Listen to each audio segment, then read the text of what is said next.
and that Islam is the rational position to take with regards to man, life, and the entire universe.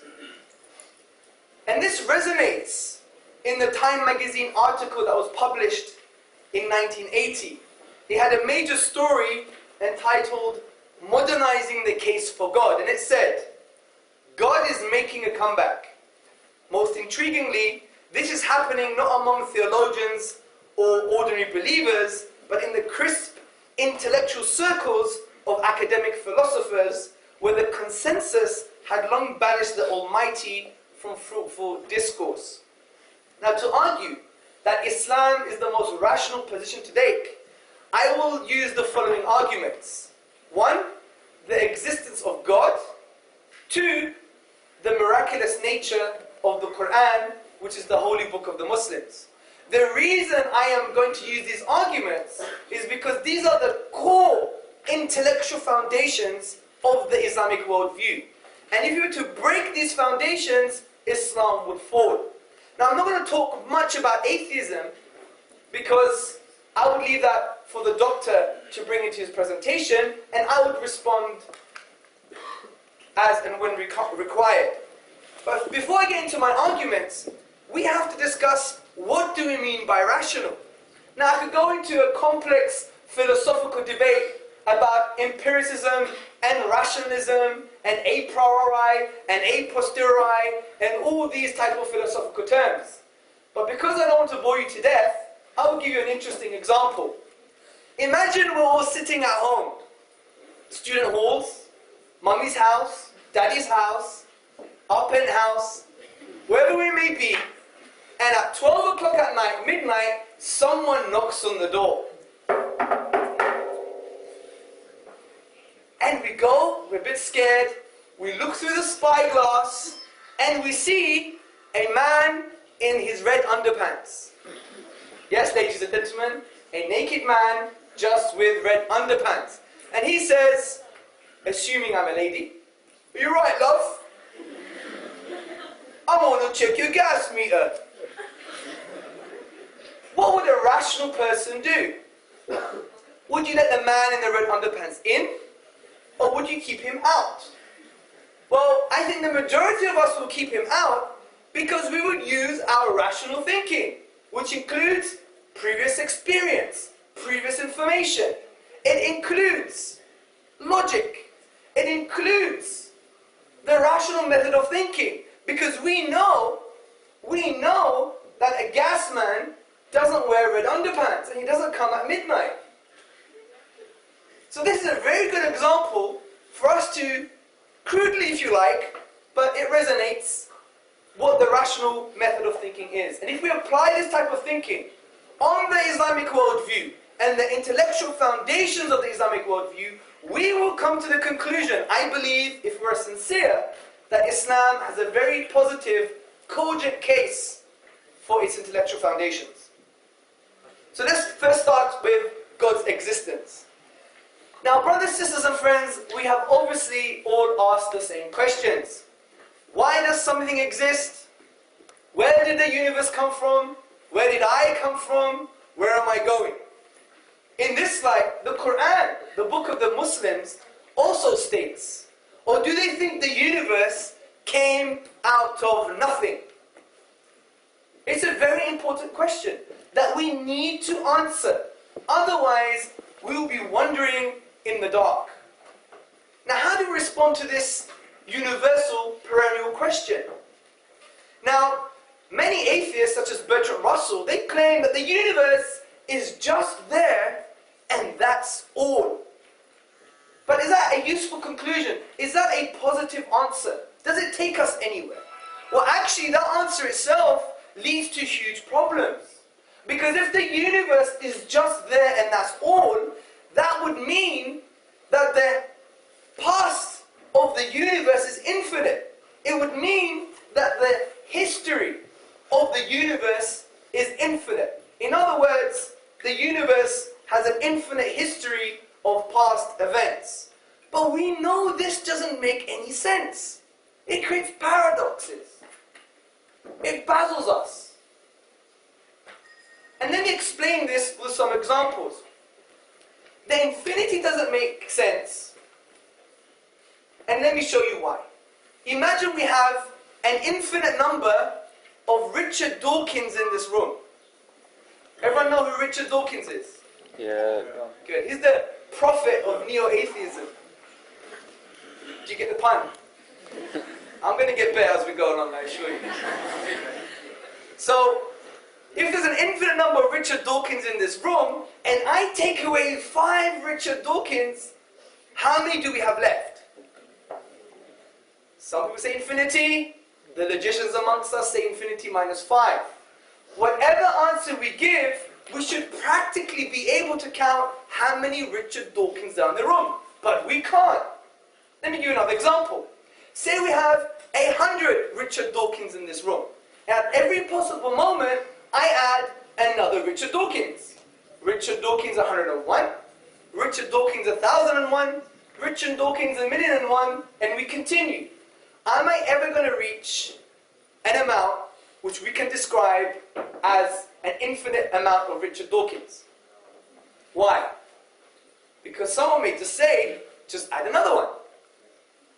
So from these examples, we understand that the infinity as a concept cannot be exported into the real world. It doesn't make sense in the real world. Mathematically it makes sense because it's based on certain axioms and conventions in the mathematical realm of discourse, of discussion. But there is no ontological export into the real world, meaning we can't export the idea into the real world. In this light, mathematicians, Kasman and Newman, they said the infinite certainly does not exist in the same sense that we say there are fish in the sea. Also, the famous German mathematician, David Hilbert, he said the infinite is nowhere to be found in reality. It neither exists in nature nor provides a legitimate basis for rational thought. But if we go back to the universe, we know that past events are real. Therefore, the number of past events in the universe cannot be infinite. And by rational necessity, there must be finite. So the series of events in the universe cannot go back forever, so it logically follows that the universe must have began to exist. And the beginning of the universe is also supported by astrophysical evidence. For example, has everyone heard of the Big Bang? Good. And I assure you it's not a thing that happens after too many curries. Now the Big Bang, also called the hot standard model, talks about that physical time and space were created and matter and energy were also created at a point which cosmologists described as the singularity.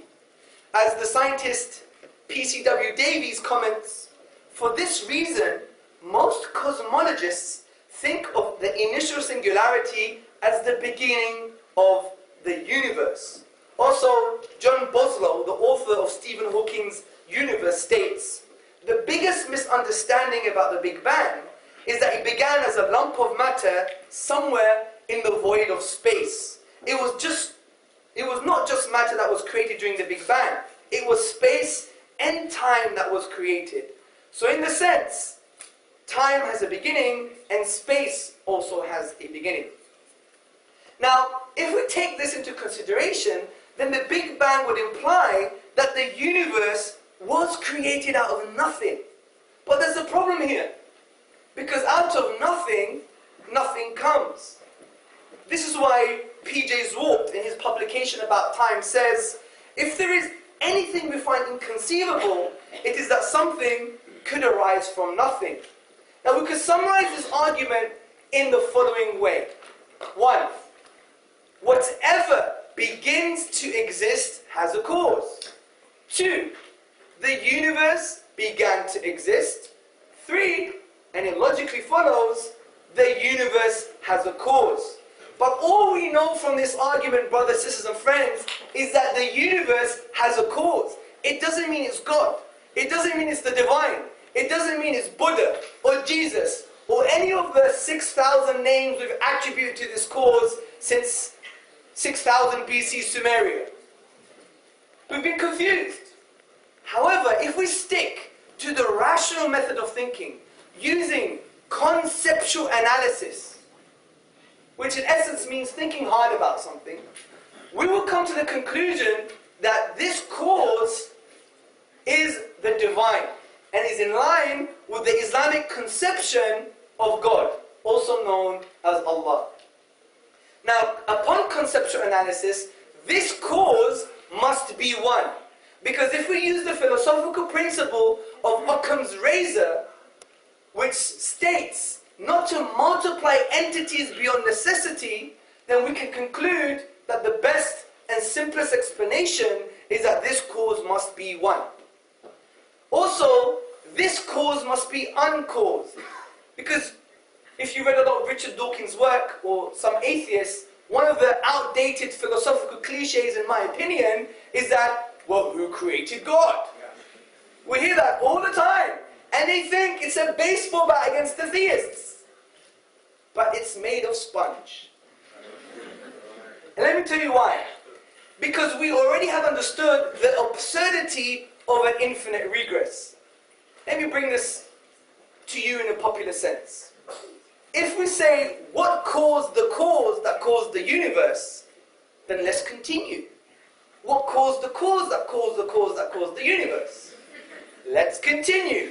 Then what caused the cause that caused the cause that caused the cause that caused the universe? Let's carry on. Then what caused the cause that caused the cause that caused the cause that caused... Any more be rapping? I know I'm from Hackney, but I'm very bad at rapping. You know? Move to the groove to get your live lead, jump on the mic and start to MC.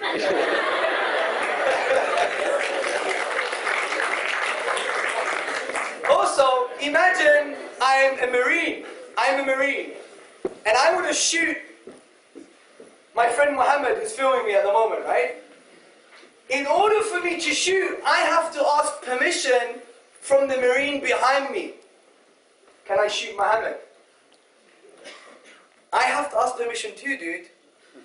Can I get permission to give permission to Hamza to shoot Muhammad? I have to ask permission too, dude.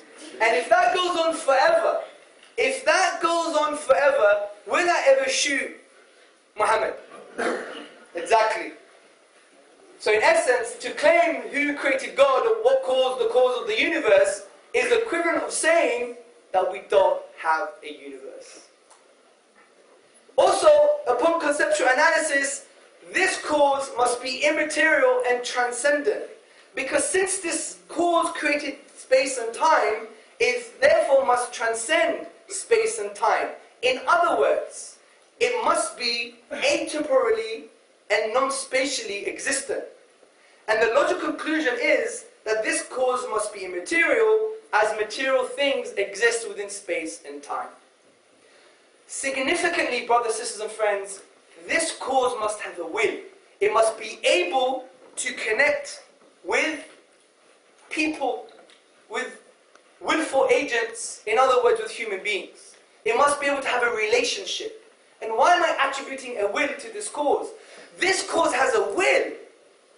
Because if it's eternal, due to it being uncaused, and it created a finite effect called the universe, therefore, it must have chosen for it to come into existence. And choice indicates a will, and a will indicates that it can have a relationship with the universe. So we can conclude, brothers, sisters, and friends, that not only a cause for the universe exists, but a cause that has divine attributes in accordance with the Islamic conception of God, as God says in the Qur'an in the 112th chapter, saying, He is God, the one and only, the eternal, the absolute. He begets not, nor was he begotten, and there is nothing like unto him. He is immaterial and transcendent. Exactly what we've come to when we use our rational thinking. Now, with regards to the second aspect of my presentation, I'm going to discuss the miracle of the Qur'an. Before we do this, we have to discuss, are miracles coherent? Well, the old definition of a miracle are things that transcend or break natural law. But I think that's an incoherent definition of what a miracle is. Because natural laws, brothers, sisters, and friends, are just inductive generalizations of patterns that we perceive in the universe. And if something changes from that pattern, it doesn't mean it's a miracle. Maybe we haven't been looking hard enough, or waiting long enough, or our induction is wrong. So it makes a miracle incoherent from this definition. However, if we define miracles as acts of impossibilities, they become more coherent. In other words, if we say a miracle is an event that lies outside the productive capacity of nature, then we are able to continue with the philosophy of miracles. Why am I saying this? Because if we exhaust all the logically possible naturalistic explanations, then it's a signpost to the supernatural. And the Qur'an is exactly this, for three main reasons. I'm going to briefly touch upon it, and I want us to have a frank discussion in the question and answers. The first reason is that it has a linguistic and literary miracle. The Qur'an's use of Arabic has de-scoped the Arabic language, not with regards to the effect of its eloquence, like Shakespeare, to be or not to be. O Romeo, Romeo, wherefore art thou, O Romeo? Deny thy father, deny thy name. I'm moved. Although it did transcend eloquence at that time, but significantly, it created a new literary form of the Arabic language. Prose, poetry, and then you have Qur'an. And this is why Forster Fitzgerald Arbuthnot, who was a notable British Orientalist and translator, he states, and that though several attempts have been made to produce a word equal to it, as far as elegant writing is concerned, none has yet succeeded. No one can match the literary form of the Arabic language in the Qur'an. As Professor Bruce Lawrence aptly says in his book, The Qur'an, a Biography, as tangible signs, Quranic verses are expressive of an inexhaustible truth. They signify meaning, layered within meaning, light upon light, miracle after miracle. So the unique literary form of the Qur'an, as I said, is not based on subjective criteria, rather it's based on observable features, which makes it objective. And therefore, we can say that the Qur'an is a literary and linguistic miracle, because when we go to the nature of the event, which is the Arabic language, and we exhaust all possibilities of the Arabic language with regards to the 28 letters and the finite grammatical rules, we can't create the Quranic literary form. So it's a signpost to the transcendent. Another aspect of the Quranic miracle is a historical aspect. The historical information was impossible, logically impossible, to have been known at that time. For instance, the description for the leader of the Egyptians. We know in the religious texts, he was referred to the Pharaoh, in Arabic, Fir'aun. But in the Qur'an, it has two distinctions, the Pharaoh and the king. Why does it make these two distinctions? Well, it makes the distinction of Pharaoh at the time of Moses, Musa alayhi salam. And it makes the distinction of king at the time of Yusuf, Joseph alayhi salam. And we know, if we go to the historical works such as the Britannica Encyclopedia, we find that it was at these periods that these descriptions were used. But in order for the Prophet Muhammad, peace and blessings be upon him, to have known this, he must have had access to hieroglyphic works. They didn't exist. The Rosetta Stone came much, much after. So we can argue, in light of this, how could have the Prophet Muhammad, peace and blessings be upon him, known such a minute historical detail, especially when all the other religious texts and historical texts at that time didn't mention this. A lot of the Christian missionaries and Orientalists claim he copied from the Bible and the Torah. That's very interesting. He must have read it, copied it, and corrected it. If that was the case, he would have had a library of Alexandrian magnitude. He couldn't read. The next and final miraculous aspect of the Qur'an is what I call natural phenomena, or the scientific miracle. Now there's many in the Qur'an, but I want to mention one that's quite specific about mountains. The Qur'an in two different places talks about mountains in the following way. We have placed firmly embedded mountains on the earth so it would not move under them. In another place, have we not made the earth as a bed and the mountains as its pegs? Now this is quite interesting because according to geologists, only in the late stages of the 20th century we have found that mountains have peg-like structures. They have root-like structures, which are 10 to 15 times the size of the mountain above the earth. And its function is to ensure that the earth is stabilized, to prevent excessive shocks. We know we have earthquakes, but to prevent from more earthquakes of happening, something which the Qur'an mentions. Now if we refer to the book Earth by Dr. Frank Press, he mentions that mountains are like stakes and are buried deep under the surface of the earth. And with regards to the function of these pegs or stakes, it is called isostasis in geology, and you can find this in M.J. Selby's book, Earth Changing Surface.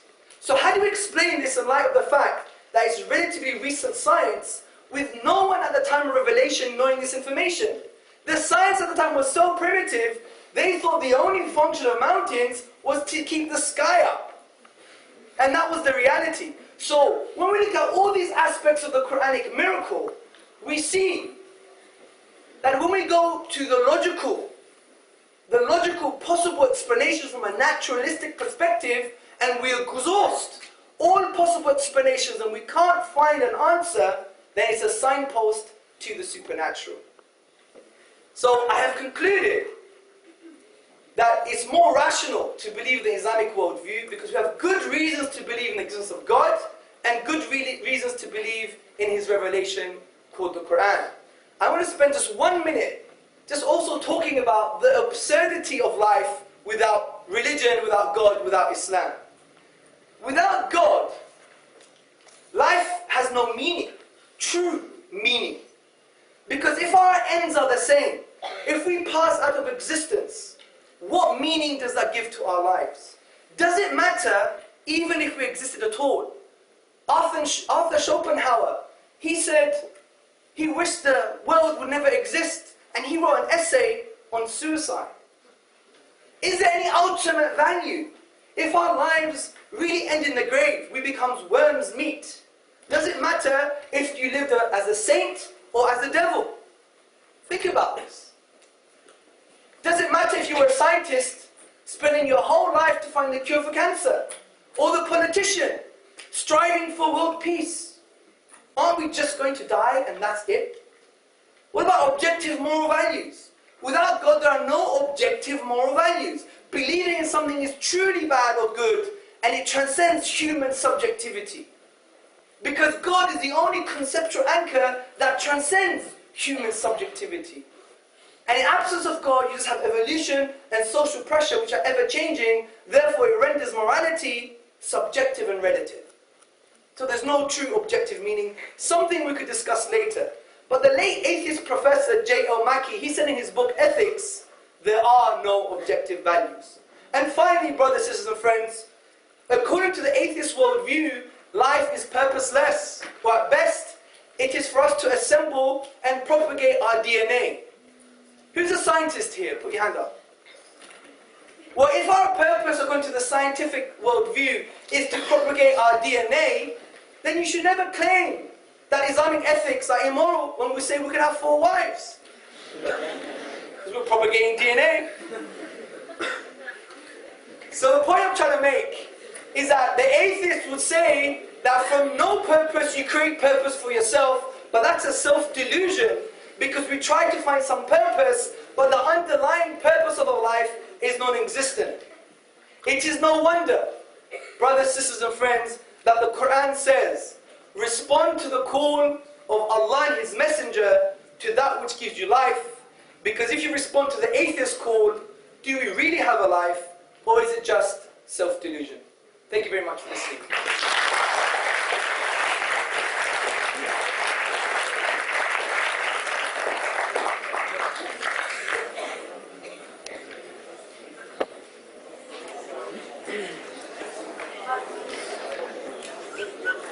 Well, thank you, Hamza. First, I'd like to start by thanking the Islamic Society for inviting me. They have been absolute models of welcomingness, what's the word I want? Hospitality, that's it. Yes. Absolutely marvellous so far. Events in Egypt, yes, we should be interested in the things going on about us, but let's not commit the fallacy of guilt by association. There are atheists and atheists, you know, and if you impose anything on a population that has grown up committed to something else, you will find opposition, and rightly so. Right? This is much I want to say about that. Also, there is no such thing as the atheist worldview. Atheists are like Muslims. We have no hope. Right? There isn't an atheist that sits around deciding what is the atheist worldview. In particular, the thought that, well, the purpose of life according to atheists is to propagate your DNA. Well, there may be some atheists who think that. I'm not one of them, so you'll have to find another argument to embarrass me. Rational. I wasn't tremendously happy with the word rational because if you're irrational or less than rational, they can put you away. And I'd like to think that people can disagree about these kinds of things, you know, religion and so on, without suggesting that there's some kind of serious mental infirmity in the people they disagree with. I like the word reasonableness better, but it doesn't really matter, right? But you know, get a sense of what's at stake. Method, yeah, I'm all in favour of the logical method and logical analysis. But I noticed an awful lot of quotes, a lot of quotations in Hamza's very learned presentation. Well, anyone who's practiced at reading Holy Scripture knows that you can always find a verse. Whatever your holy book is, whether it's the Qur'an, the Torah, the Christian Gospels, Book of Mormon, the Book of the Sikhs, whatever it is, you want to go to war, there'll be a verse you can find, right? You want to make peace, there'll be a verse you can find, because any holy book that is going to be the basis of any society has to be sufficiently rich that it has its warlike moments, and its peaceful moments, and its family moments, and its artistic moments, and it's all got to be in there, right? So if you are a skilled practitioner of any religion that's based in a book, you have to get good at finding a verse that supports what you want to say. But once you get good at doing it, because you know, so what you do is you decide what you want to do, you explain why you want to do it, and you say, and does a good book not say? And then you say, well, your verse, right? I mean, any competent preacher will know how to do that. But once you've got the hang of that with the Holy Book, well, then you go to the entire corpus of everything that's ever been written by any academic anywhere, and you find that whatever you want to say, there will be somebody who has said something of the sort, right? There'll be a professor of something somewhere who says something like what you are hoping to put out. So I don't have that many quotations. And of course, whether a position, it's not really positions that are rational or irrational, it's our reasons for holding them. So there can be perfectly irrational reasons for being an atheist, right? So if somebody said, I'm an atheist because my father was an atheist and he was an atheist before him, right? I come from atheist stock. That would be a terrible reason for being an atheist. Or if you said, it's my culture. I was, you know, we come from, I'm raised in an atheist culture. It's part of who I am. It's my cultural identity to be an atheist. That would be a pretty dreadful reason for being an atheist, right? Because isn't it supposed to be about what's true, right? Or if somebody said, well, I need atheist luminaries to tell me how I should live my life, right? What my morals ought to be. If you think that, you know, that you only get morals if the universe is a certain way, then wishing to have morals and therefore wishing that the universe is that way won't do, right? So if somebody said, well, look, I just wouldn't know how to live my life if I didn't have Polly Toynbee to tell me, and that's why I'm an atheist, this too would be a pretty dreadful reason for being an atheist. I want to say a few words about my understanding of religion, what I think religion is. Essentially, I think religion is culture that imagines itself to be something else. Right? I think that religion is culture that sometimes imagines itself to be science. It's culture that sometimes imagines itself to be metaphysics. It's culture that sometimes imagines itself to be politics. Well, as culture, religion is valuable, right? I mean, I'm a native speaker of English, and anyone who cares about the English language has to care about historical translations of the Bible and the King James authorized version in particular. If you look at the Sermon on the Mount, what have we got? Just from the Sermon on the Mount, you've got salt of the earth, wolf in sheep's clothing, hiding a light under a bushel, going the extra mile, the left hand not knowing what the right hand's doing, and throwing pearls before swine. And that's just a small collection of the contributions to English language culture that come from the Bible as we've received it. We would be poorer without that body of culture, and as culture, I don't repudiate it. In fact, I rather regret that people don't read the Bible as much as they used to. Why? Because at least in the more historic translations, it's got some lovely language in it, right? Okay. What to do first? Let's do the negative part first. Cosmological argument. Well, I think the cosmological argument is really a game with words, right? Because we don't know what it means for a divine being to create a universe. You could use, right, here's some causation, right? Yeah, bit of gravity for you, yeah? Actually, there were two bits of causation in one side, and I decided to let it go, and we have some information about how that works, although we haven't solved it yet, right? Quite how decisions lead to physical movements. I can tell you from the very frontiers of philosophy, we don't know, right? And you've got some gravity as well. So, if you look about what were the causes of the First World War, what were the causes of the banking crisis, these are intelligible questions, right? Because these are kinds of causality we understand. If you say, I'm going to tell you what caused the universe, it was a divinity deciding, saying, let there be a world, we have no idea what that means.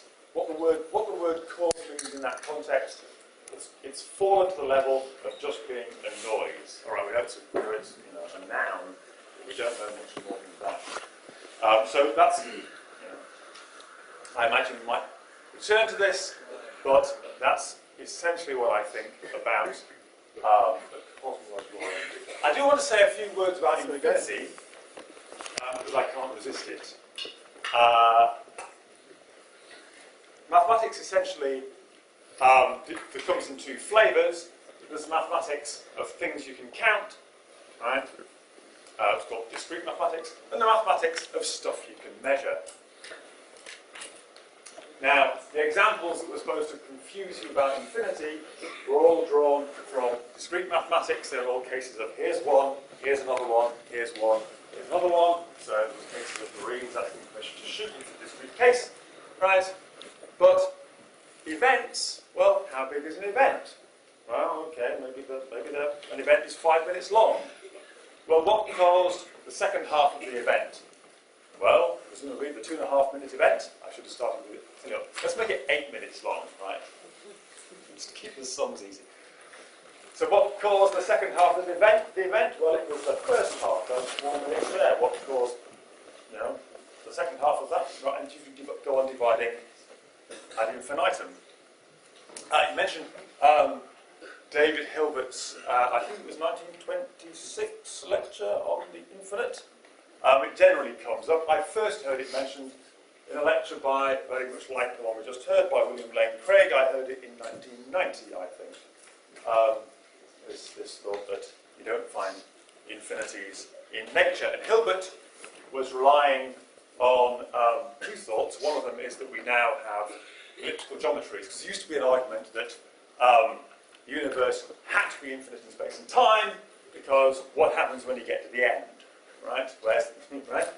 But Hilbert says, and Hilbert, by the way, he gets always introduced as the great mathematician David Hilbert, but he wasn't doing great mathematics at this point. All he was doing was reporting, you know, what would have been the scientific news.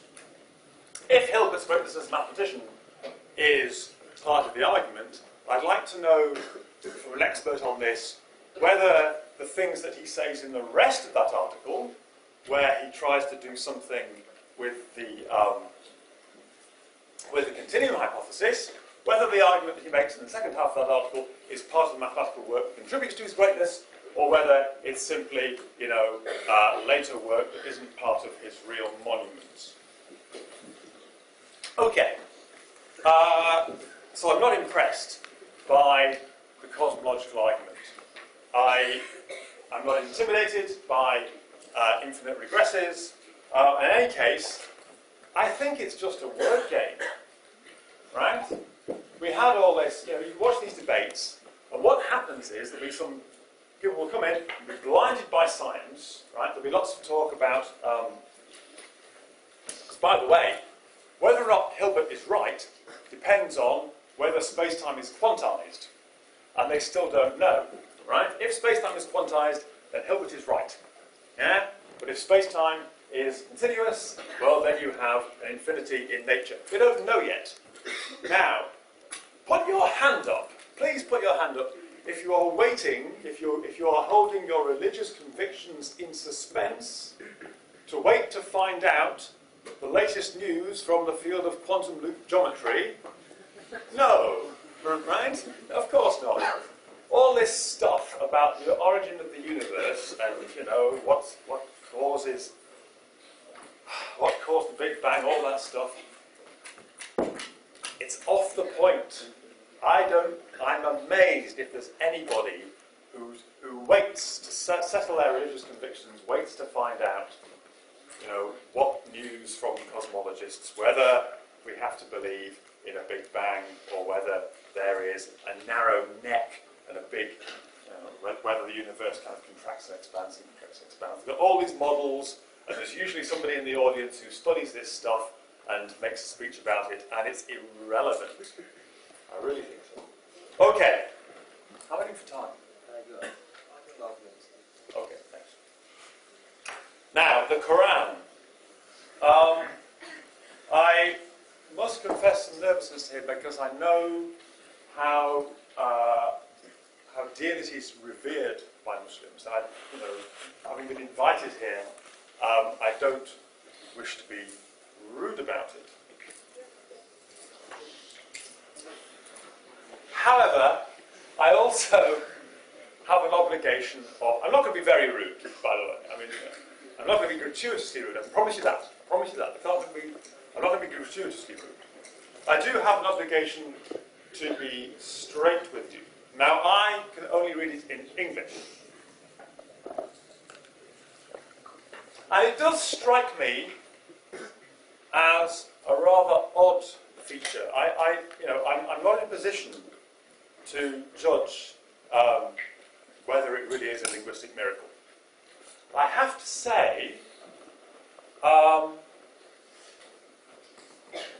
can't throw off a suspicion.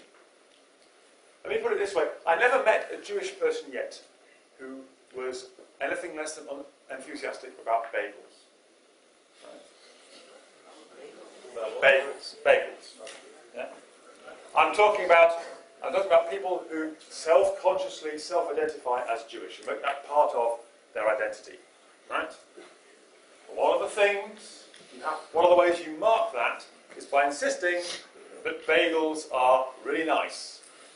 Now you would think, this being a question of taste, you would think that there would be a few people who would say, well, actually, I prefer that kind of rich, nutty brown bread that they make in rural France. No. There is perfect unanimity on the bagel question. Why? Because it's not really about food. Right? It's not really about taste. Yeah? It's about who you are. And for this reason, where you have perfect unanimity in an interest group, you do have to wonder quite what's going on and whether that unanimity is achieved by some straightforward judgment. Now, as I say, I read the Qur'an in English, and some things struck me about it.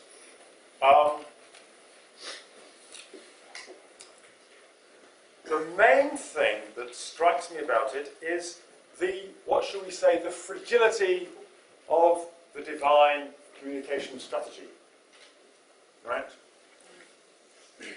There is a message for all mankind. Very important message that everybody has to hear. Supposing you had a very important message for every human being on the planet, what do? Do you whisper it once to one person in one place at one time and then rely on him and his friends to put the word out? That is not how messages are spread, right? Now, the authority of this text, the reason why I should believe this text and treat it, as a revelation rather than as an interesting old book, I have a thing for interesting old books. It's rather my professional area, right? I mean, that's why I read it. The reason I should treat it as a revelation is because it has these miraculous properties, and in particular that it's a linguistic miracle. By the way, I can't say I'm impressed by the other stuff, because there may have been routes for the information about ancient Egypt to reach which are now no longer available to scholarship, right? Not everything gets preserved. In fact, the thing about history is almost nothing gets preserved.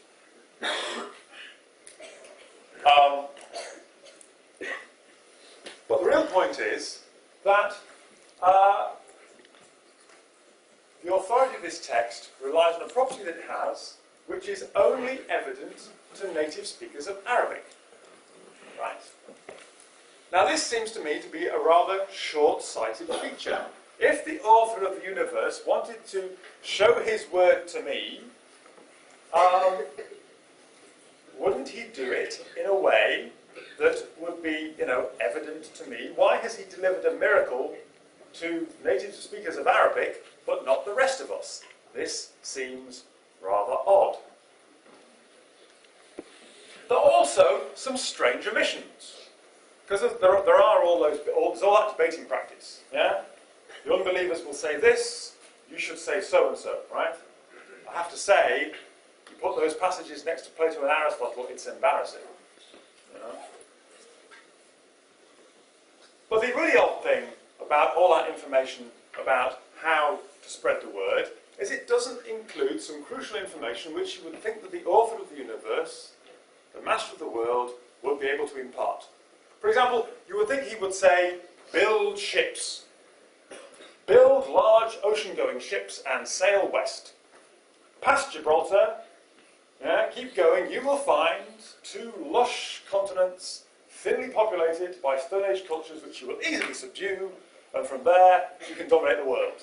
This would have been useful information for anyone wishing to build a world religion, right? What is the divine communications plan for taking the word of Islam to the Aborigines of Australia? And how's it going? Was it part of the divine communication strategy that North America, South America, Australia and Polynesia should be conquered and colonised by Christians, right? It may be a very slow burn, right? Told the Lord moves in mysterious ways, His wonders to perform, but not mentioning at a crucial moment when the information could have been useful that the world has this geography. That I think might have been more use than interesting but not tremendously practical geological information about the undersides of mountains. Okay. Reasons why not just, what have I got? 5 minutes, okay. Reasons why I am not myself religious. Well, we are all atheists about almost all gods, right? Yeah? I mean, most people, nobody now believes in Thor and Zeus and Tuteus and Anubis and all the rest of them.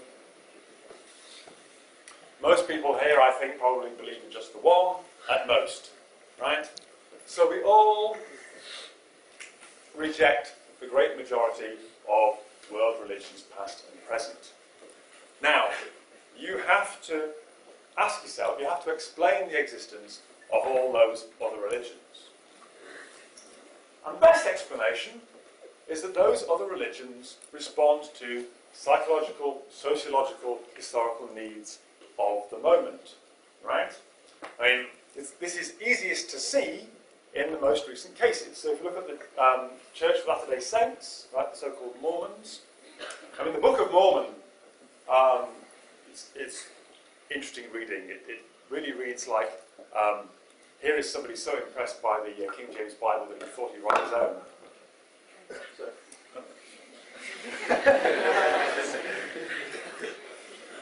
But if he goes on being cute, I'm going to stop because I can't.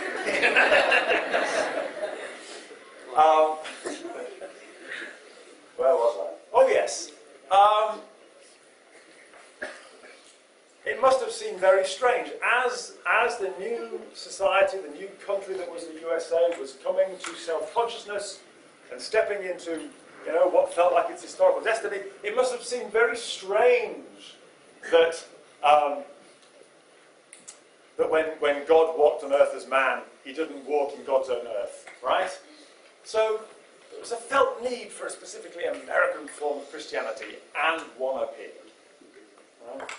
Religions grow, religions emerge in response to particular social, ethical, spiritual needs. Right? That is the explanation that we all have to make for all the religions that we don't subscribe to.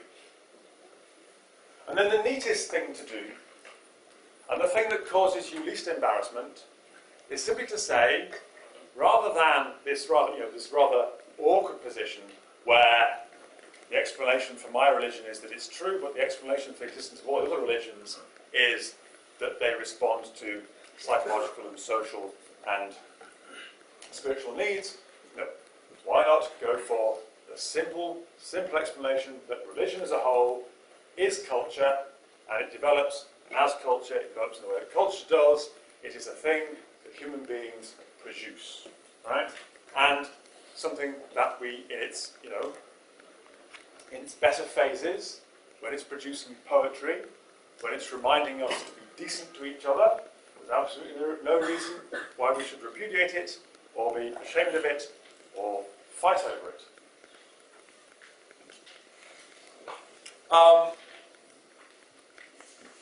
Ethics, yeah. A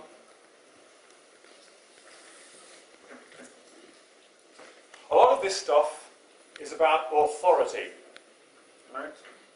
And there is something that many atheists have in common, which is the view that the authority on the meaning of your life is you, and that you diminish yourself if you parcel that task out, parcel the job of working out what your life is about to somebody else. And if you give it over to some institution or some tradition, because you can't escape your responsibility for figuring out who you are and what your life is about. Right? Even if you subscribe to a religious tradition, you will find that there are countercurrents within that tradition, and again, you have to decide where to position yourself within your religion. Right? There's no escape from the responsibility of deciding who you are and what you're about. Ethics, well, this is a big story. I think I've probably got 1 minute. But I'll say this. The idea that you need an anchor or an ontological basis for ethics is just a bit of philosophical noise to scare you, right? supposed to think, oh, I have been all my life, I've been treating people like people because I have inescapable insight into what it's like to be them, right? But suddenly, I'm told that my ethics needs something called an ontological basis. Where do I get one of those? Which shop do I buy that in? Let me tell you, nothing was ever improved or redeemed by supplying it. It sounds like a kind of metaphysical plinth, ontological basis. What is it? There is no such thing. Don't worry, you don't need one, right? Ground for ethics. We are always, just by being a human being, you are always already plunged into the ethical, right?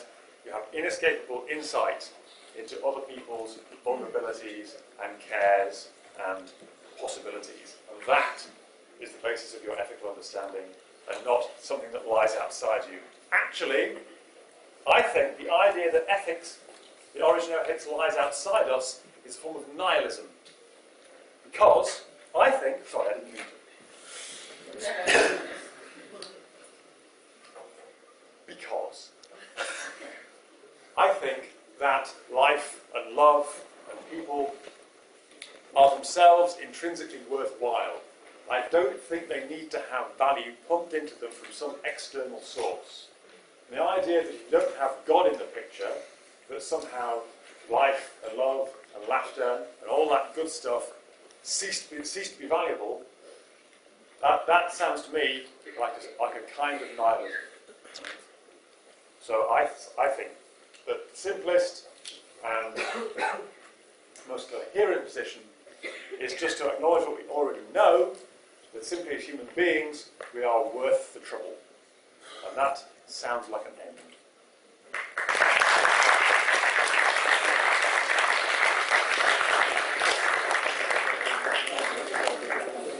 Ladies and gentlemen, it's going to be 10 minutes of the remark time for each speaker.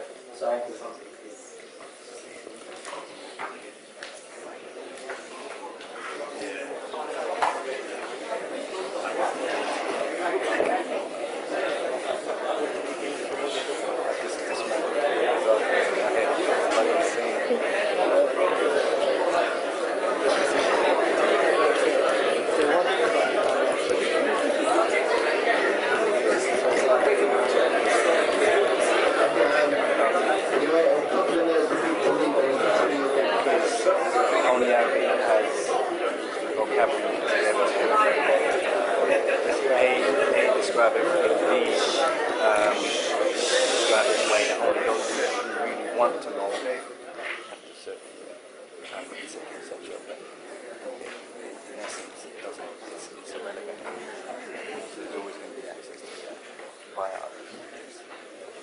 Okay, Bismillah, in the name of Allah, in the name of God. First and foremost, I think I have to agree with the doctor about my reference to Egypt in the beginning. Maybe I should have been a bit more specific, that if you have non-Islamic ideologies, you get a mess. Because I think, if we look into history when Islamic values were implemented comprehensively, we saw some positive things, where even the Jews celebrated the Muslims. For example, Zion Zohar, a contemporary Jewish historian, he said thus, when the Muslims crossed the Straits of Gibraltar in the Iberian Peninsula, the Jews saw the Muslims as liberators from Christian persecution. However, let's move on. The doctor claimed that atheists don't have a worldview. Well, actually, atheists do have a claim to knowledge. They say there is no God. Which if you go to the Dictionary of Philosophy, it actually states that atheists have a particular worldview, or the beginnings of a worldview, because they have a knowledge claim. There is no God. I would agree with you with regards to reasonableness. It's a Quranic value. The Qur'an uses the word يَتَفَكَّرُونَ for those who reflect. If you study Arabic, you know this word actually means that the thing that you're reflecting upon, you must inquire about the implications of what you're meditating and reflecting upon. Deep thought. Also, I think the doctor was quite cheap in a way. It was a bit of a cheap shot in saying that I just used quotations. If you were attentive to my discussion, you'd have seen I gave you an argument, and the quotations were like a little bit of spice or sauce to the meal. But they weren't the essence of the meal. The essence of the mill was an argument. The quotations just make me sound nice. Also, you talk about interpretation and holy books. I think that's, again, a fallacious argument. As if secular tradition or atheist tradition do not have any misinterpretations at all. Who studies law here? Good. Now, if you studied law, it's very basic. If you study statute law, UK secular statute law, you would know that there's 4 rules of interpretation. The mischief rule, the purposive rule, the golden rule, and the literal rule. Law 101. And we use these tools of interpretation to extract law. And we come to differences. So when there's human agency, you're going to have interpretation, you're going to have a scope of interpretation, and sometimes people go outside of that scope. It's a human phenomenon. Also, you talked about the cosmological argument, and you discussed that we don't know what it means for divine to create anything. This goes into the concept of what causality is. In actual fact, in philosophy, there is no one consensus on what causality is.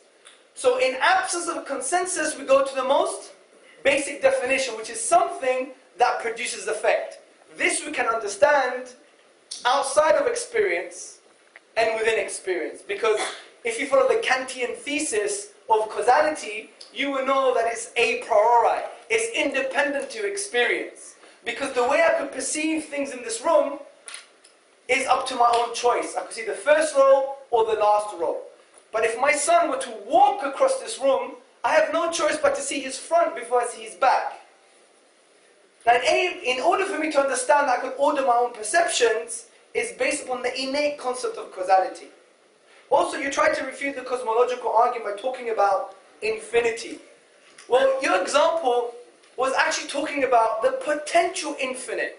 I was talking about the actual infinite, because you took an event, said here is an event, but what caused the half of that event? And what caused that half? And so on. If you do that continuously, you could have a potential infinite. You would never reach an infinite. Also, the point I'm trying to make is, you still have an action event.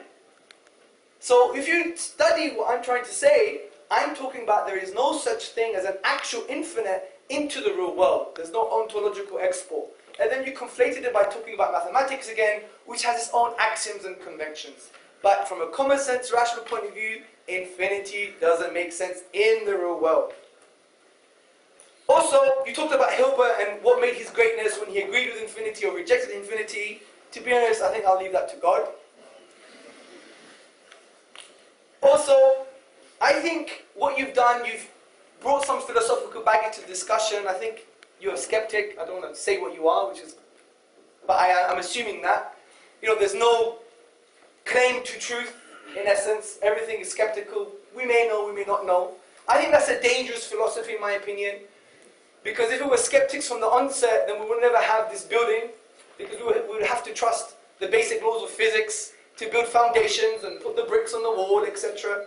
So I think it's a dangerous position. It's also a self-defeating position because it claims there is no claim to truth.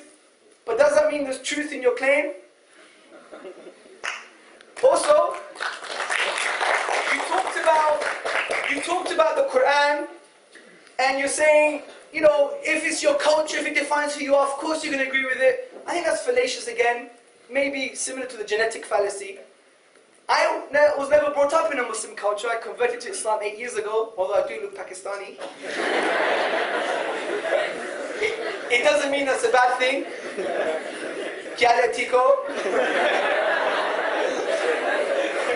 So I actually read the book and took it seriously because the Qur'an is a very existential text. It actually talks about your own reality and your position in life. Because the existentialists, the postmodern philosophers, they would say, who are you?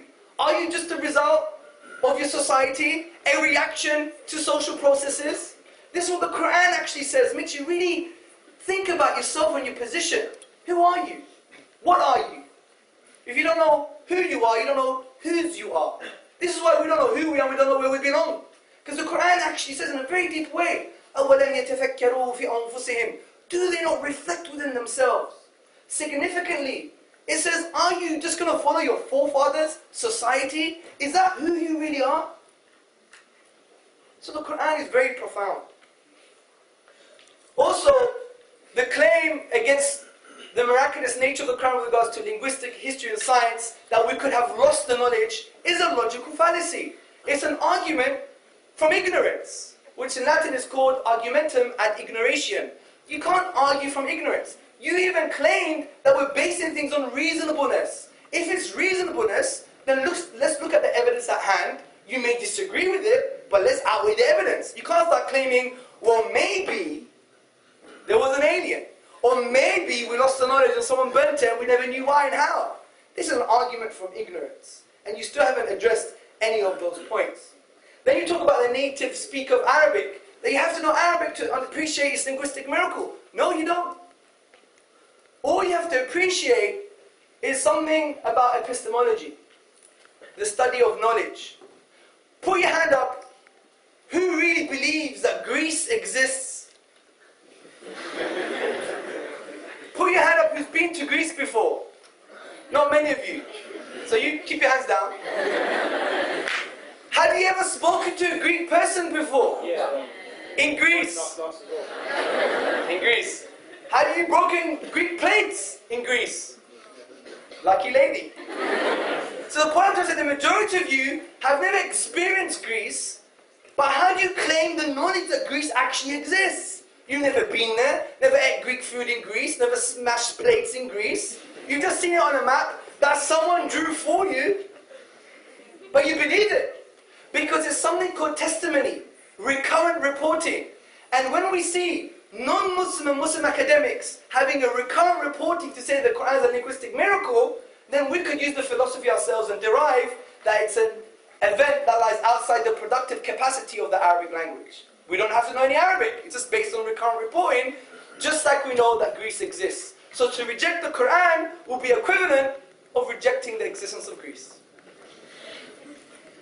Also, you said, why did the Qur'an tell us to build ships and go to this civilization and that civilization? Well, there's an interesting quote.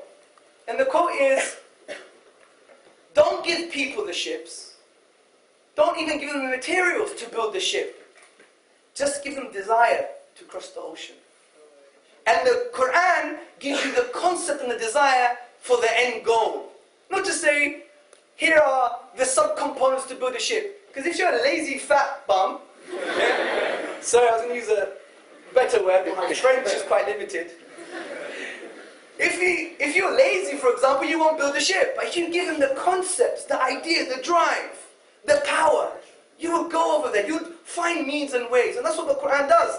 Unfortunately, God doesn't give it to us on a plate because He realizes human beings can be self-driven by a simple idea. From an Islamic perspective, the simple idea is, La ilaha illallah. There is no deity worthy of worship but God, but Allah. And that is a seed that is planted in one's soul, that resonates so much that we actually did travel the earth. And where did we go? Europe, China, Spain. What happened in Spain? You had Jews. Heinrich Gratz, another Jewish historian, he said the Jews lived favorably under the Mohammedans. So this is what the Qur'an did. Also, brothers and sisters, I probably have a minute left. Talked about ethics. The only authority is yourself.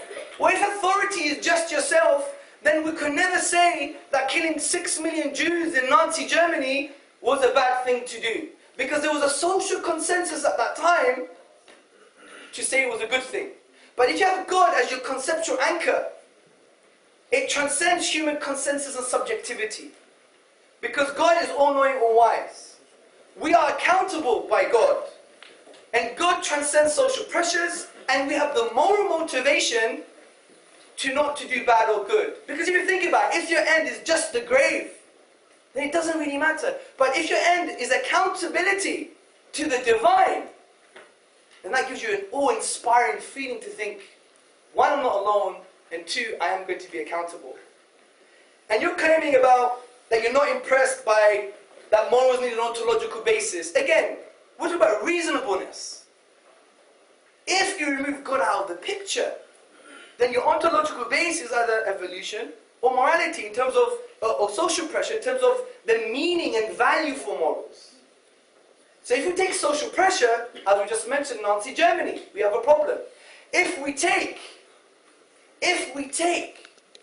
evolution, then we also have a problem, because evolution states that we're byproducts of a lengthy evolutionary process. Our morals have evolved just like ears or teeth. And if you read Darwin, what did Darwin say and imply? He said, if we were to evolve like the sharks, then it would be okay to rape women. Because that's what they do. So you can't have your cake and eat it in. 1 minute we need to be reasonable, another minute, just because we're just human beings.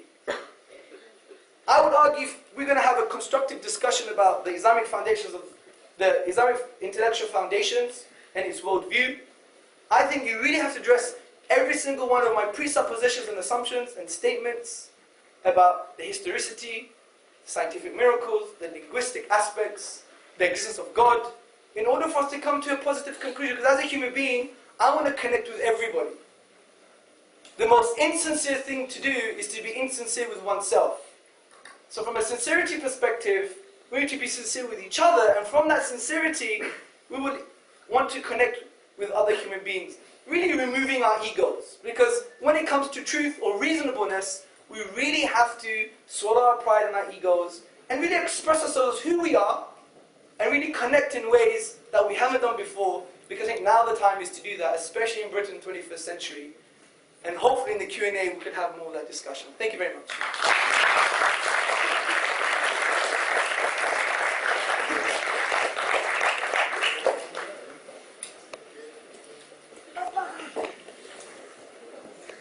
Well, thank you. I was interested to hear Immanuel Kant being invoked on the subject of causality.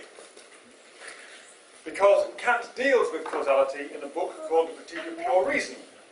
And he sets up all the stuff about you have to have your synthetic a priori knowledge in place. That's all in the first half of this book. What's he doing? He's developing the ground, the argument, the second half of the Critique of Pure Reason. I'm sure I don't need to remind you that one of the things he does in the second half is show that you can't have cosmological proofs of the existence of God. In fact, Kant's major part of Kant's effort is to show that so-called rational proofs of the existence of God can't work. So if you buy into Kant, if you help yourself to Kant early on, then you're going to have to tell me at what point you get off Kant's train. Otherwise, you'll find yourself running in to Kant's arguments in the later part of his book about why the kind of argument that you've been making today can't work. Infinity in the real world. Well, as I explained, either space-time is continuous or it's quantized. I don't know, neither does anybody else. If it's continuous, then there is infinity in the real world, because to have infinity of, to fill the space you need, however small your space is, for it to be a continuum, you'll need to have an infinity of points, right? And saying, oh, that's just mathematics, that's just notional, well, if space-time is continuous, then it's modelled in the real world. I don't really mind whether space-time is quantized or not. I do mind name-calling. I'm not a skeptic. It was nice to hear Philosophy 101, yes, saying that there can be no knowledge is itself a knowledge claim. Yes, and so Papam, you've got your skeptic on his own book, and, you know, that argument was there in the pre-Socratics, and that's why you won't find very many skeptics amongst professional philosophers. There are things that we can know reliably, like whether it's better to take the stairs or to step out of the 10th floor window, right? We've got fairly secure knowledge about that kind of stuff. And then there are things that we can't know, like how divinities, if there are such things, cause universes to come into existence. That's not something we can know about. And to say, oh, well, you know, there's some common sense definition that means one thing produces another, that's just tautology. That's just replacing one word where we don't really know what it means in this instance, cause, with another word where we don't really know what it means in this instance, right? Production. What does it mean for for a divinity to produce a physical universe? We don't know that either. We've just replaced one name for our ignorance for another.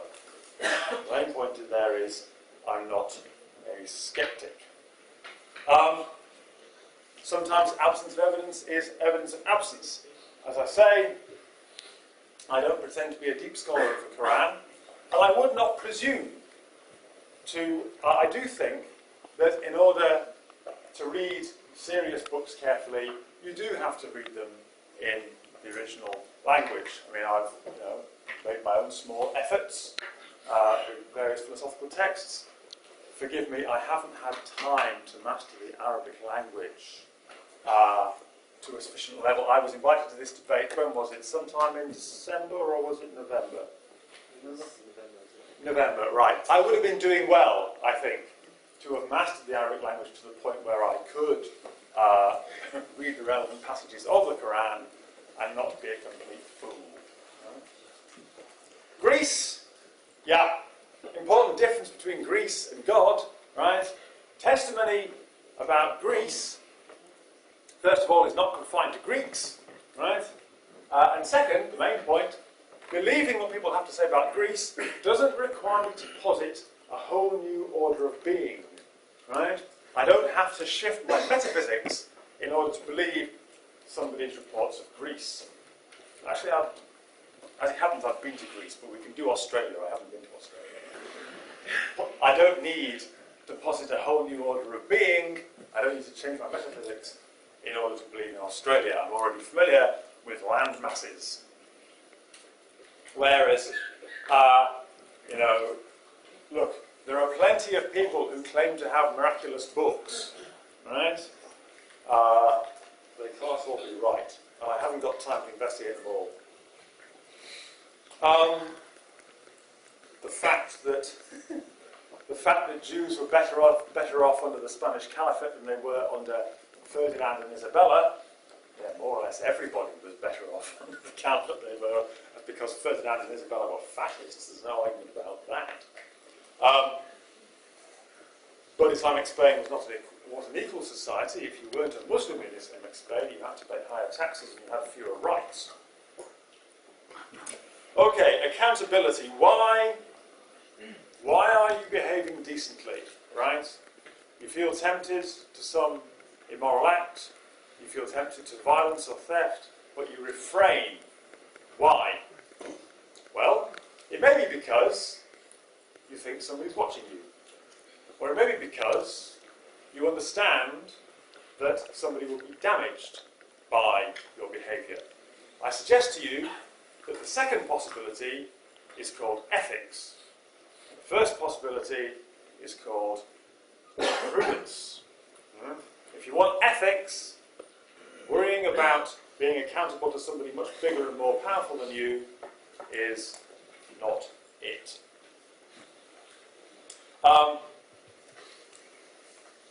The suggestion was that if you take God out of the picture, all you've got to build your ethics on is evolution and social pressure. Well, no, I offered a third option, and that is the insight that comes from being a functional human being, right?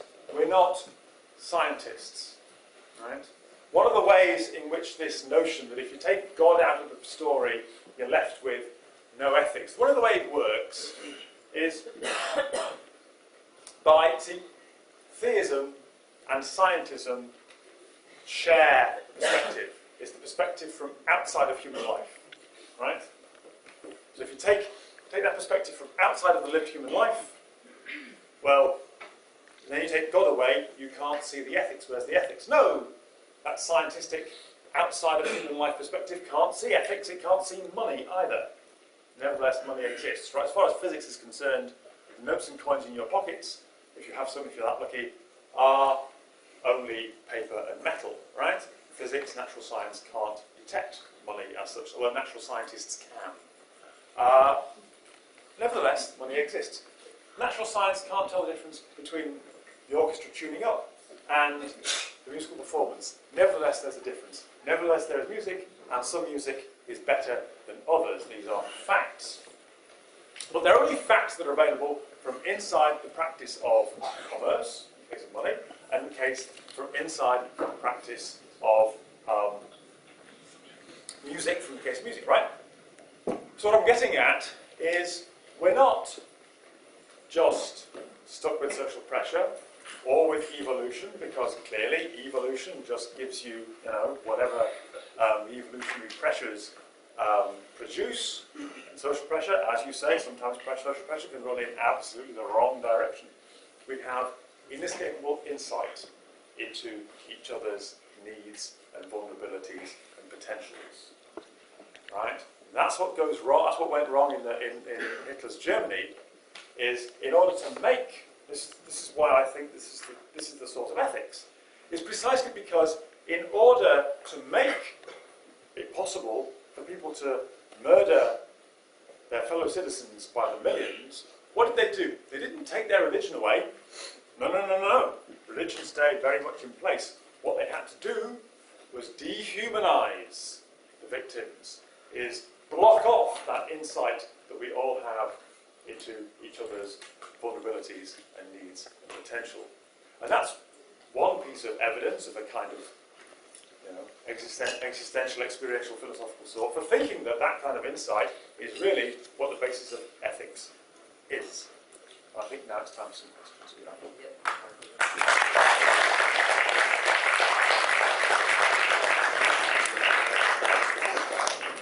The way this will work is we'll alternate between speakers, so we'll start off with Hamza. So if there's any questions for Hamza, please raise your hands.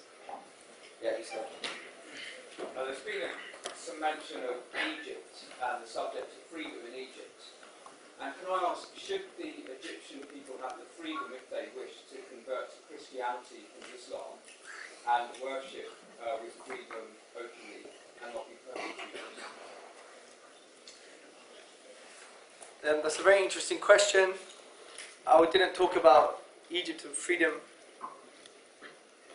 but if you talk about freedom, we can do. Essentially, this goes to the point of the punishment of apostasy in Islam, just to be very frank. And the gentleman, what's your name? Richard was saying that would we allow as Muslims, or does the Islamic ethical framework allow Egyptians to convert to Christianity and worship, convert from Islam, I would argue. There are varying jurisprudential opinions on this. There's about two. One of them is that converting from Islam without any reasons in terms of intellectual dialogue then is capital punishment via due process and the process of law, something which can be equivalent to treason. If we see at the time of the Prophet Muhammad sallallahu alaihi wasallam, when you became an apostate, you joined the other side and fought the Muslims. The other opinion is that you can convert to another religion as long as you don't do so in a political, social sense. However, we must take into consideration that Islamic law is not something of a caricature. We have to understand that there are approximately 20 conditions of the apostate. If someone has a question, then it must be answered. We don't want to kill people. That's not the point here. The point is, we want to implement what we believe to be divine law, and that has its own philosophical understanding, which we could discuss, which some of it we discussed. If God said it, therefore it's going to be true, because the philosophical principle is, what comes from truth is truth. However, we have to understand it's more nuanced than that. And the reason it puts such an emphasis is because we value truth. That's the point. Truth is very important. Whereas in a capitalist society, generally, the value is money. This is why we invade other nations to remove the so-called regime under the barrel of a gun, because of money, because of capitalism. This is what happens. This is the reality of the 21st century. This is why the question is valid, but in priorities, we need to be pointing the finger at those who want to change a whole regime just because of money fundamentally and greed. So the point I'm trying to make is, yes, it's a valid question, but it's more nuanced. And I think it emphasizes that we put so much emphasis on truth. Truth from an Islamic philosophical perspective transcends blood relations, transcends tribal norms, transcends society. It's a human reality that is so important and metaphysical for us. So the point I'm trying to say is this. We don't want to kill people. We don't want to kill every single apostate. What we want to do is ensure that people come towards the truth, rather than jump from one religion to the other for no good reason. That's why I said one of the conditions are, if they still have a question and it's not answered, then there's no punishment.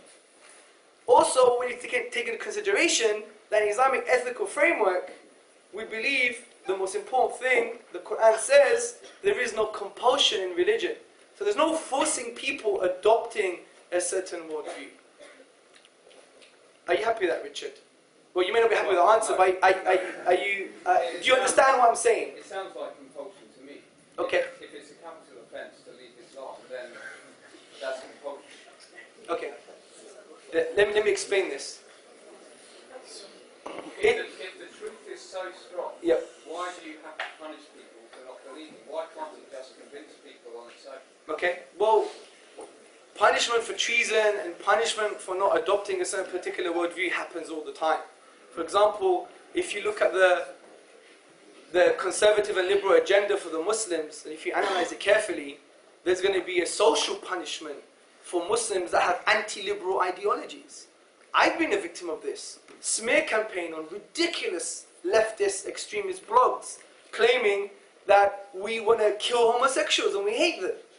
Misquoting Islamic speakers. This is social punishment, social exclusion, just because people seem to have different values and ideas. This is a shame. It's a big shame. Get killed for it. This is a shame. Well, this is quite interesting because when you have social pressure, what does social pressure do? It creates the likes of EDL. And what would EDL may do eventually? Start having violence and havoc and killing people. Social pressure is even more dangerous than law sometimes, because not everyone obeys law, but social pressure is such a powerful tool. Look what happened in Rwanda. Look what happened in Bosnia. Look what happened in Germany. So this is very powerful. Very powerful. At least our law is transparent, and we say, look, we don't want to kill you, we want you to have truth. But you can't leave based upon the fact, on your whims and desires, as if truth is a joke. And this, you may not take into consideration. Do you know why? Because your question presupposes an individualistic doctrine on human rights. A liberist doctrine. We're just not liberals. And that's the reality. Now, I'm assuming that the truth can persuade people by itself. Yeah, we believe that. That's why a lot of people in this country are converted to Islam in their droves. That's not the issue here. The issue is more of a social political one based on social pressures. If you study psychology, there's this social psychological thesis of social norms. And social norms are created by two processes: informational social influence and normative social influence. And these influences are based upon social pressure, which actually changes your values and your behavior. If you study Vivian Burr's work on social constructionism, you would see how powerful the change of social norms are. Just look at MTV 20 years ago. They weren't showing what they're showing today. I've been told, I don't watch MTV. So the point I'm trying to make, although your question is extremely valid and I do appreciate it, it does require a further nuanced discussion. But it's not black and white, you die, you don't die. It's far more nuanced with regards to the value structure of Islamic ethics and what's the nature of society. Do you presume an individualistic doctrine of man, self and society? Or do we have a more of a communitarian approach? There's a whole different view. And I want you to just appreciate that it's not a caricature. Do you see my point? I just really want you to appreciate that. And it's very hard to, because since we have the media that really paints Sharia law as a cartoon. For example, say the punishment of theft, which is cutting the hand of the thief. They imagine a woman in a burqa with a sword down her jacket, and a bearded man with a beard up to his navel, chasing the poor white kid who stole from Tesco's because he was so hungry he needed a cookie. And then he manages with his beard to trip him up. And then the sister with the burqa pulls her swords out, Allahu Akbar! But this is the caricature of a comprehensive legal framework for 1400 years that's been developed, that has been created by the likes of Fox News, Sky News and BBC, which in my opinion is media vomit. It's media vomit. And if as true human beings, this is why I was frank with you, I'm not going to lie to you and say, well, Islam is all about peace. It's not. Islam is about submission to God, and as a result you get peace. So the point I'm trying to say to you is that I want to connect with you as a human being and be frank, but in that frankness, it does also require a huge discussion about what we mean by society, what we mean about truth, what we mean about social norms, what we mean about individualism or communitarianism, what we mean by law itself. It goes on and on and on. So the point is, you need to take my email address or my number, and we can have a couple of pints of milk.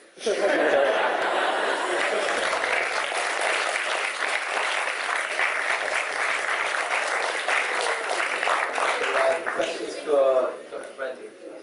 Do I not get to say anything about that? You can do it in the closing speech.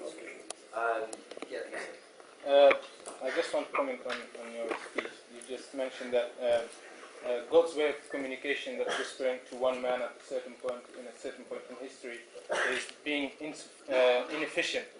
But 1400 years later, we are debating about Islam and atheism.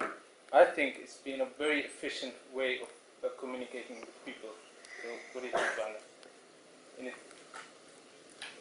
Well, I can't help, another way to put that is, it's taken 1400 years, right? And there's still, there's still another 3 continents to go. It just strikes me that... It's not a strong argument, that's what I mean. Well... The speaker can repeat the question, it probably helps. Just the point was that I was suggesting that the divine communication strategy was fragile because it consists of giving the message once to one person and then relying on a rather slow transition process of people sort of spreading out. Handing out leaflets as they went, I believe, was the process as the Islamic army surged out of the Arabian Peninsula. I think it was just a leaflet's job. That's maybe. But the serious point is, your question is, well, wouldn't it have been... What about if it matters that people should hear this word? If your life is impossible to understand without it, think about the Aborigines, right? There they are. However many generations have born and died over those 1400 years without the benefit of the Islamic message. Now, if the Islamic message is vital for us all, why didn't those 1400 years worth of people... Those cases will be dealt with differently on the Day of Judgment. This is a different question. You said it's an insufficient or inefficient way of communicating. But if those cases, if the people who haven't heard the word are dealt with adequately, right? If it's okay for somebody never to hear the word, because they will be dealt with in a different way on the Day of Judgment, why put out the word at all? Yeah? If it's perfectly adequate, if there's no loss, if there's no diminution in those human lives because they didn't hear the word, then suddenly the word doesn't seem very important at all, does it? It is important. But if it is important, then he should have been telling the Aborigines and the people living in North and South America. Yeah, but nothing to say that they haven't been told. Okay, you can ask a different question. First, let him speak. Yeah, okay. Is that? Yeah. Okay, are there any sisters who have questions for Hamza? No sisters. Okay, there's one there. Okay. How would you describe God? How would I describe God? Yes. It's a very interesting question. It's a logical question. The way I would describe God is the way the Qur'an describes God. Because what we say is this: from a rational perspective, we can come to the conclusion there's a cause for the universe.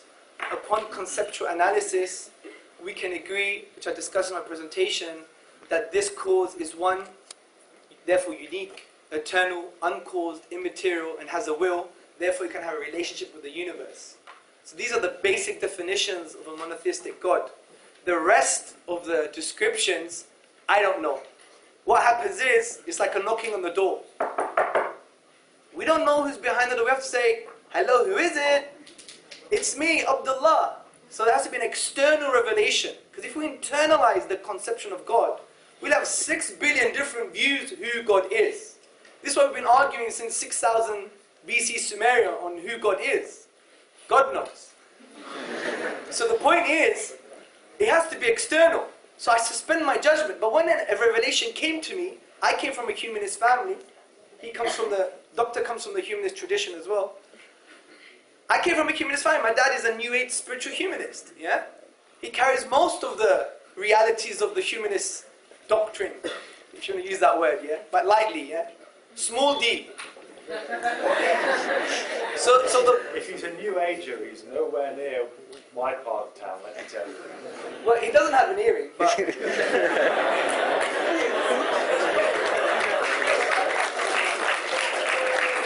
hey, Exactly, we're miles apart. I didn't say that in a bad way. I'm trying to say that, my dad's probably less New Age than you. That was my point. So what happens is we need revelation. So what are the criteria for revelation, which I didn't discuss in my presentation? And the criteria are, one, it has to have a logical, consistent view on who God is. It can't say now God is an elephant and has 7 arms. It's part of the material world. Because how can the part of the material world create the material world? It's a paradox, inconsistency. Secondly, it must be internally and externally consistent.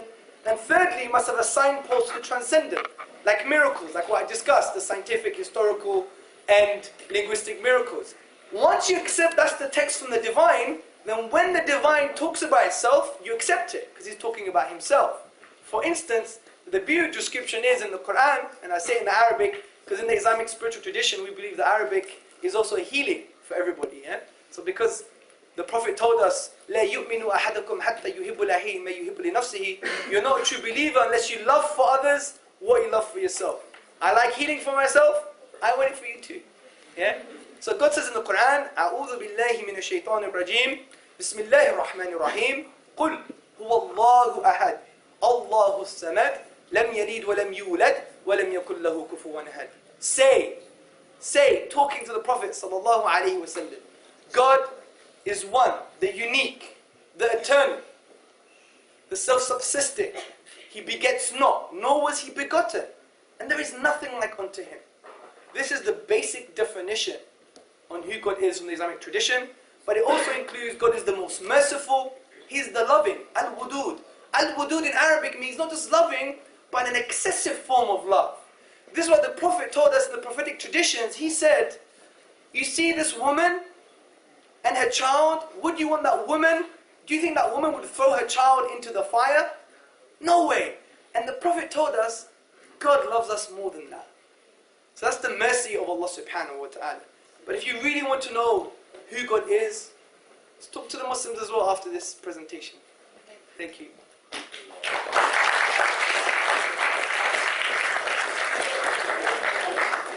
Question, Brenton. Yes, you this is the doctrine of morality and accountability and the values of human value, love, life, altruism. In general Darwinism, it says that there isn't such thing, because humans are a natural animal species. So as an animal species, shouldn't we forget those values and kill another human for food, or for sex, or all these stuff that every animal desires and wants? Why do we have such a higher knowledge of understanding and higher intelligence compared to any other species? Why do we have, the nearest cousin, animal cousin to us is the ape? No. The nearest, we are apes. The nearest cousin, the nearest species. Guys, keep it quiet. Let the speaker speak. The nearest nearest species is a different species of ape, right? Fine. The nearest species of the same genre Yeah. will be another ape. For example, chimpanzee in that sense. They have their own social network, social systems. But in the sense of why is it that we care about another human being? That to the extent that, for example, this brother here, I respect his opinion. In animal kingdom, that respect doesn't really exist. So why is it that there is that kind of love, there is that kind of society, that unity in a, for example, I'm just talking about the Islamic almost community. Why is there that much kind of love for another human, whereas in an animal kingdom, according to Darwinism, there isn't? Okay, Darwinism explains almost nothing that we do, right? It does explain our capacities, right? So think of playing the violin, right? There is no Darwinist explanation for why we play. There is a Darwinist explanation for why we have hands that are capable of doing this, but of course we didn't evolve the hands in order to play the violin, right? Yeah? So, and you could multiply, example, almost everything we do, right? I mean, you know, texting. There's a Darwinist explanation for why we have opposable thumbs, right? There isn't a Darwinist explanation for why we text. Yeah? So almost all the things we do are just invisible to Darwinism because they're not the kinds of things that Darwinism is supposed to try and explain, right? Asking Darwinism to explain ethics is like trying to ask physics to explain why a tree grows, right? Or better still, ask physics to explain why there was a banking crisis, right? I mean, it's just a question from a different department, yeah? So, my answer is... As a species, we have evolved, if you say that our bodies have evolved to have opposable thumbs. Yeah. Why does that disagree with the fact that our brain hasn't evolved? Oh, but our brain has evolved. Clearly it has evolved. Yeah, I mean, it's... Why can't Darwinism explain that? Why can you pick and choose? Oh yes, because you say exactly the same things, right? There's Darwinian explanation for why our brains are the way they are, right? Because our brains are part of our bodies, and you explain why we have the bodies we do on Darwinian grounds. But most of the things we do with our brains, Darwinism has nothing to say about, including understanding and caring for each other. Now, the fact that we're able to understand why it's wrong to do these and those things, yeah, we do that. We carry out that understanding with the brains that have evolved on Darwinian grounds. But the fact that we have that understanding is not solely a natural phenomenon. I'm not a naturalist, right? I don't think that all of the things there are in the world are just the things that science can spot. I think there are things like money and music and love. And the possible aspect that might be God or paranormal being that could exist. Because then again, 2,000 years ago, we didn't have the concept of the world was round yet. Well, we did actually. Yeah. Actually, this is one of the great myths. Is that people who care about the question know that the world is round since ancient times. The idea that it's flat only really grew up in the 19th century. There's a very good book about this that I could recommend to you. But anyway, your thought is that knowledge evolves, right? That we learn more. Yeah. That's right. And we learn more about how religions develop. And we learn more about how holy books get written, right? And we learn more about how religious traditions evolve, yeah? And so, one of my reasons for not being religious is that we're in possession of an understanding of how religions develop that doesn't require us to participate. Yeah? All right, that's gone some way from the original question, but the answer is Darwin explains almost nothing of the things that we do. That's not a problem, because it's only supposed to explain the structure of our bodies. Okay, we're running out of time, so we're going to leave it there for the question session. And we're going to close the speeches, so Hamza, you stick to 4 minutes, please. Sure.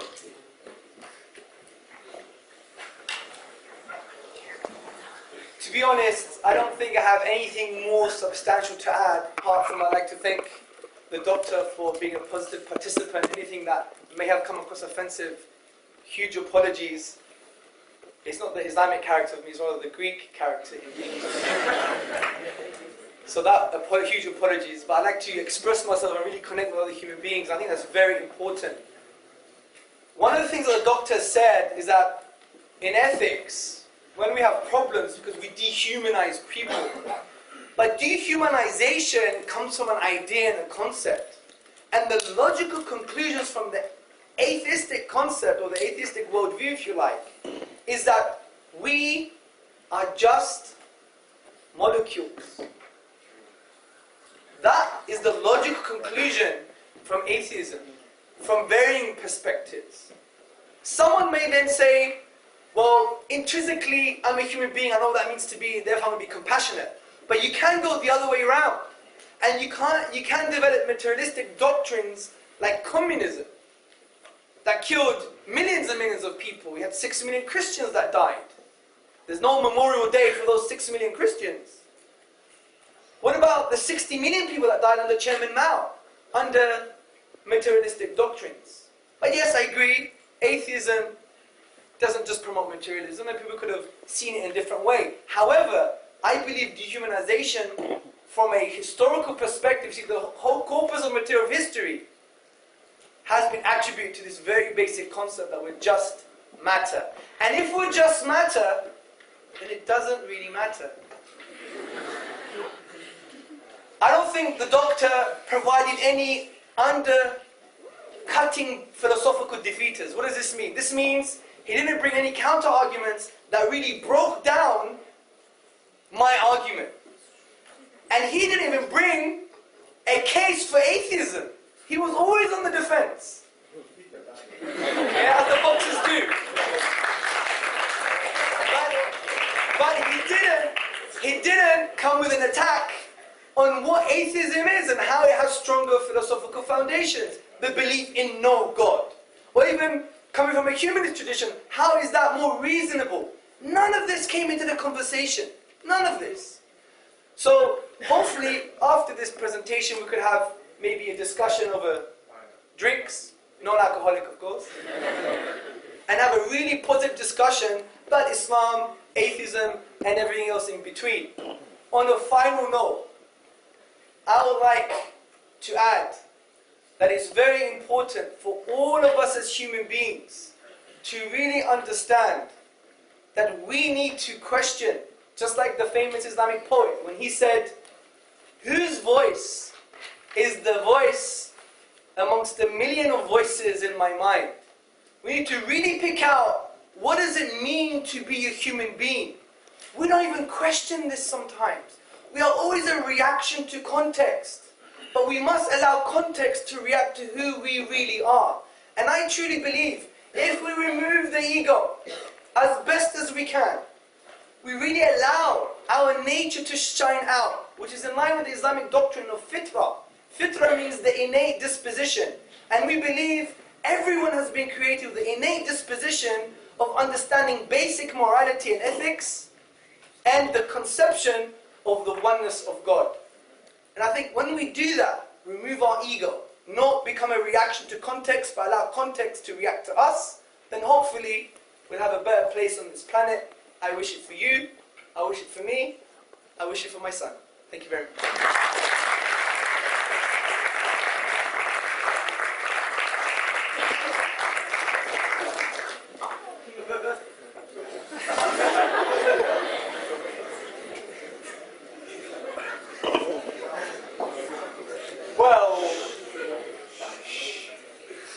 I spent my childhood playing rugby league, so bruising encounters are something that I've always done as kind of refreshing pastime. So that's fine, as long as there's kind of whistle-to-whistle understanding, right, when the whistle goes. Some selective deafness there, I think. I did make a positive case. Positive case is, first of all, that the best explanation for the existence of religion is not itself religious, right? I pointed pointed out that you all have explanations for the existence, or the historical emergence, or the development of religions that you don't subscribe to. These, I think, are persuasive. And all you have to do to make your position more coherent, easier to carry around in your head, right, less metaphysically extreme, is to extend whatever it is you've been saying about all the religions you don't subscribe to the one that you do, right? And then you will have a simpler, more coherent worldview. And I did make a positive case, which is this, that I have a better account of ethics, right?